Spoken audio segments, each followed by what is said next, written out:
¿Qué tal, mis estimados hermanos y amigos? Señor Dios eterno les bendiga poderosamente una vez más. Quiero leer para ustedes un pasaje que está en el libro de Éxodo, capítulo 3, versículos 1 al 4. Dice de la siguiente manera: apacentando Moisés las ovejas de Jetro, su suegro, sacerdote de Madián, llevó las ovejas a través del desierto y llegó hasta Horeb, monte de Dios. Y se le apareció el ángel del Señor en una llama de fuego en medio de una zarza. Y él miró y vio que la zarza ardía en fuego, pero la zarza no se consumía. Entonces Moisés dijo: iré yo ahora y veré esta grande visión, ¿por qué causa la zarza no se quema? Viendo el Señor que él iba a ver, lo llamó Dios de en medio de la zarza y le dijo: Moisés, Moisés. Y él respondió: heme aquí. Hoy quiero hablarles de el llamado del Señor. El llamado de Dios supera nuestras limitaciones. El llamado de Dios supera nuestras limitaciones. El llamado es la invitación divina por la cual Dios atrae a una persona hacia Él mismo, le revela su propósito y la orienta a vivir y a servir de una manera coherente con su voluntad en todas las áreas de su vida, al mismo tiempo que la capacita para dicho propósito. Tanto en la Biblia como a lo largo de la historia podemos ver una gran cantidad de hombres y mujeres llamados por el Señor para diferentes tareas y misiones. Algunos se negaron a aceptar este llamado y luego de un proceso lo aceptaron, logrando hacer grandes cosas para el Señor. Otros acudieron inmediatamente y otros tantos se negaron rotundamente a aceptarlo, sufriendo las consecuencias de sus propios desvaríos. Y es que cada persona y cada creyente tienen un propósito específico en la gran obra de Dios. Nacimos para cumplir esa asignación. Bien dice el apóstol Pablo en su carta a los Efesios, capítulo 2, versículo 10, porque somos hechura suya, creados en Cristo Jesús para hacer buenas obras, las cuales Dios preparó de antemano para que anduviéramos en ellas. Miremos por un momento el llamado que el Señor le hace a Moisés y que está sucediendo en su vida en este momento. O sea, ¿qué es lo que está pasando en la vida de Moisés en el preciso momento en el que el Señor lo llama? Primero veamos que hace 40 años que Moisés huyó de Egipto luego de haber asesinado a un hombre que azotaba a uno de los hebreos, luego de descubrir que él también era hebreo. En segundo lugar, Moisés decide vivir una vida tranquila, formando un hogar y tratando de olvidar lo que sucedió. Su suegro Jetro lo ayuda, convirtiéndolo en pastor de sus ovejas. Bueno, eso es lo que cualquiera de nosotros hubiese decidido hacer después de semejante tragedia, ¿no? Irse muy lejos y conocer a otras personas y tratar de hacer una nueva vida. Eso es exactamente lo que Moisés había hecho después de esa frustrante experiencia que tuvo en Egipto. Y nosotros también lo haríamos si tuviéramos la oportunidad de hacerlo. Pero mientras Moisés vive esa vida cómoda y apacible, los hebreos siguen siendo esclavos en Egipto. Sin embargo, algo tremendo se está gestando, porque en el capítulo 2, versículos 23 al 25 del mismo libro de Éxodo, dice: aconteció que después de muchos días murió el rey de Egipto, y los hijos de Israel gemían a causa de la servidumbre, y clamaron, y subió a Dios el clamor de ellos con motivo de su servidumbre. Y oyó Dios el gemido de ellos y se acordó de su pacto con Abraham, Isaac y Jacob. Y miró Dios a los hijos de Israel y los reconoció Dios. Todo eso estaba pasando en el mismo momento en que Moisés está viviendo esa vida tranquila y pacífica y apacible, y en el momento en el que el Señor le hace ese llamado. Es decir, el Señor había decidido librar a los hebreos de la esclavitud y darles una tierra nueva. Ahora, hay muchos elementos interesantes en esta historia. Sin embargo, vamos a considerar solamente 3 que estuvieron presentes en el llamado de Moisés. El primer elemento que encontramos es la visión del llamado y la santificación. Allí en los versículos 1 al 5 del capítulo 3, recapitulemos un poco, dice que el Señor se le aparece a Moisés,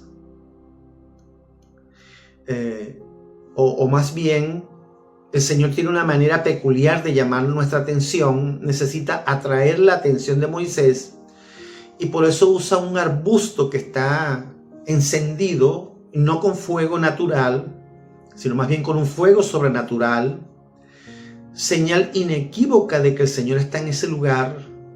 Por lo tanto, el Señor le pide que se quite las sandalias, que lo primero que tiene que hacer es santificarse, ya que está en la mera presencia de Dios.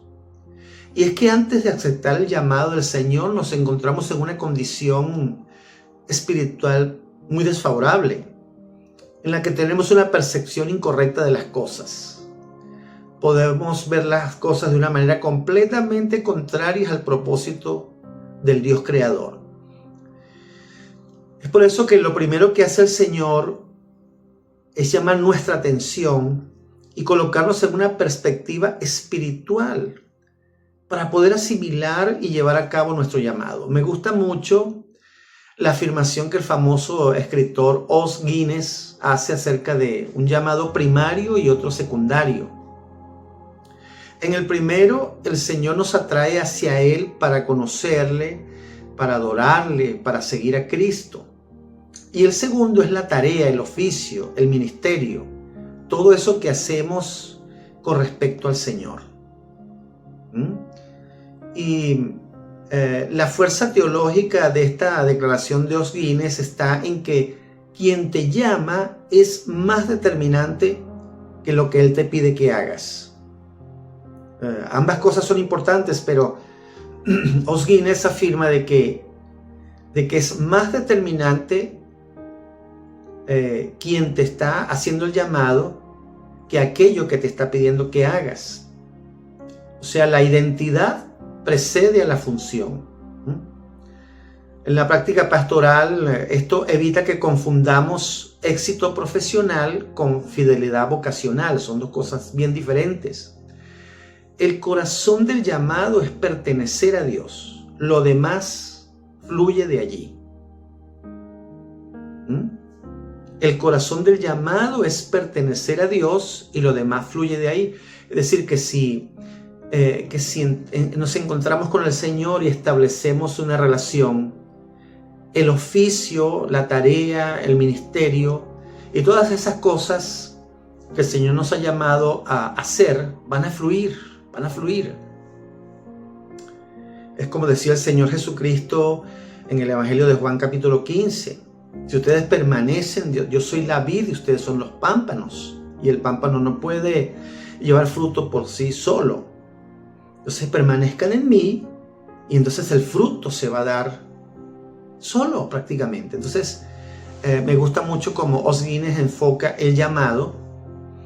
No solamente hacer una serie de tareas o de oficios, sino primeramente encontrarnos con el Señor, santificar nuestras vidas y colocarnos en la perspectiva espiritual, ¿no? Moisés está sumido en los oficios pastorales, pero no el de pastorear las personas, sino el de pastorear las ovejas de su suegro. Está en una vida completamente lejana de cumplir una misión especial, un propósito de Dios. Está completamente en una perspectiva humana, natural.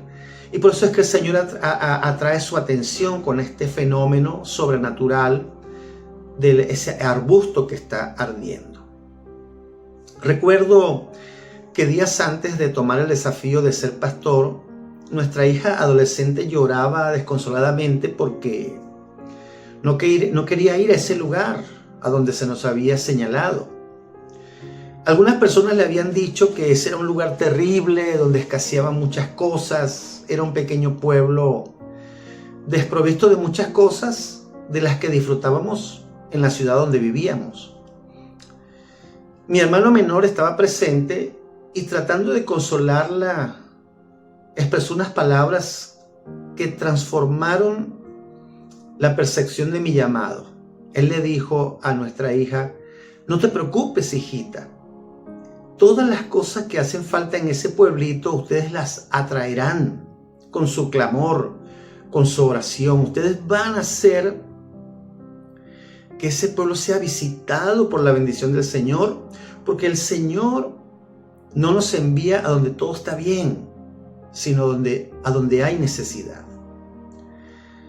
Esa noche mi corazón estaba conmovido realmente por esas palabras que dijo mi hermano, que quedaron retumbando en mi cabeza. El fuego del Señor se avivó aún más en mi corazón y, en efecto, las palabras de mi hermano, por cierto, muy proféticas, se cumplirían en los años subsiguientes.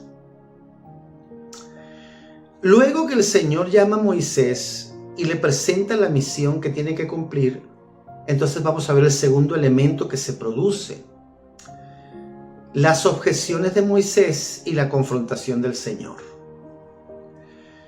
Moisés presenta una serie de objeciones que solo eran el resultado de su fracaso al tomar la justicia por su mano frente a aquel egipcio al cual asesinó. ¿Cuántas cosas no vendrían a su mente en ese momento en el que el Señor le está haciendo el llamado? La persona que creí que era mi madre realmente no lo era. Tampoco la casta a la que siempre creí pertenecer. Ahora veo cómo maltratan y oprimen a quienes se supone que son mis hermanos. Mi instinto me lleva a actuar y me convierto en un asesino. Posiblemente todas esas objeciones y excusas eran válidas para quien había vivido esas experiencias. Pero aquí está el punto que nos ocupa. Necesitamos al Señor para sanar todos esos traumas y complejos y poder cumplir satisfactoriamente el propósito por el cual estamos en esta tierra. Incluso el Señor tuvo que enojarse con Moisés. Y es que el Señor nos ofrece los medios para salir adelante, y llega un momento en que estamos rechazando lo que significa nuestra única alternativa. El Señor sabe que no tenemos más alternativas y, sin embargo, las rechazamos. Entonces es cuando el Señor tiene que enojarse y confrontarnos, y muchas veces necesitamos esa confrontación. Siempre me he identificado mucho con Moisés, ya que al momento de recibir el llamado yo puse muchas objeciones. En 2 oportunidades me negué a ser pastor. Una vez acepté a regañadientes, pero desde que entregué mi vida al Señor quería servirle, pero no como pastor. Tenía la estima muy baja, producto de traumas y complejos de la adolescencia. Tenía problemas de ira. Pensaba que no podía cumplir esa responsabilidad exitosamente. Pero una noche mi pastor me llamó y me confrontó. Esa noche se interrumpió el fluido eléctrico y nos alumbrábamos con una vela. Y a la luz de esa vela y en medio de excusas y objeciones, mi pastor me dijo: ¿cuáles son los años de tu vida que le entregarás al Señor? ¿Acaso intentarás hacerlo cuando el tiempo se haya ido y tus mejores años se hayan ido con Él? Cuando tu inteligencia haya menguado y ya no haya más nada que hacer. Llegué tarde a casa esa noche. Desperté a mi esposa y le pregunté qué pensaba acerca de esta propuesta que nos estaban haciendo nuestros pastores, a lo que ella respondió: ¿y si este es el llamado del Señor y nos negamos? Eso terminó de derribar mis argumentos y mis objeciones. Finalmente, el tercer elemento que vemos en el llamado de Moisés es que Moisés obedece y emprende la campaña hacia Egipto. Moisés parte hacia Egipto, tal vez con muchos temores en él. Tuvo que dejar la vida cómoda y tranquila que tenía en Madián, abriéndose paso hacia una experiencia nueva y extraña. No la había vivido nunca. Pero había sido expuesto al poder transformador del Señor por medio del fuego que ardía en la zarza. Un fuego que luego ardió en su corazón y que lo ayudó a cumplir con éxito esta misión. Llevaba la vara con la que el Señor le prometió que haría grandes señales y prodigios. Luego de ser confrontado por mi pastor y recibir esa palabra de parte de mi esposa de aceptar el llamado, nos mudamos a aquel pequeño pueblo a unos 800 kilómetros de donde vivíamos. Había no más de 30 personas en aquella pequeña iglesia, pero cuando habían transcurrido 9 meses, teníamos casi 80 personas congregándose en ese lugar. Estuvimos por 23 años en ese pueblo, pudimos ver florecer ese pueblo, pudimos ver multitudes de personas venir al Señor en esa congregación. Y les confieso que los mejores años de mi vida han sido los que pasé en ese lugar. Porque a pesar de mis temores y a pesar de mis flaquezas, de mis complejos, me atreví a aceptar el llamado. Gracias a Dios por mi pastor que me confrontó. Gracias a Dios por mi esposa que siempre ha tenido una palabra para ayudarme a tomar las mejores decisiones. En conclusión, mis estimados, el Señor ha tomado la iniciativa de llamarnos a reconocerlo como nuestro Creador, nuestro Padre, nuestro Salvador, al mismo tiempo que nos asigna la misión de servirle y establecer su reino. Nos santifica y nos capacita a pesar de todo y de nosotros mismos. Nos deja sin objeciones al darnos su presencia y su poder para hacerlo. Quisiera invitarte a que hiciéramos esta oración. Quiero pedirte que cierres tus ojos. El Señor está llamando tu atención de alguna manera para cambiar tu perspectiva, mudarte en otra persona capaz de ir y suplir necesidades, usarte para su gloria. Entrega tus temores, tus traumas, tus frustraciones y deja que el Señor te tome de la mano y te introduzca en esa maravillosa y sobrenatural experiencia de su llamado. Señor, yo te pido que toques la vida de mis hermanos y de todas las personas presentes.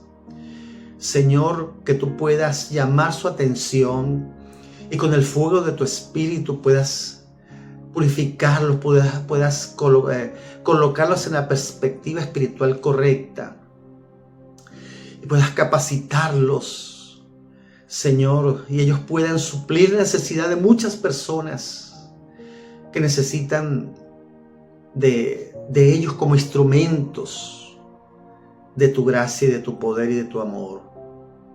Gracias por la vida de mis hermanos, en el nombre de nuestro Señor Jesucristo. Amén. Señor Dios Todopoderoso, te bendiga mucho.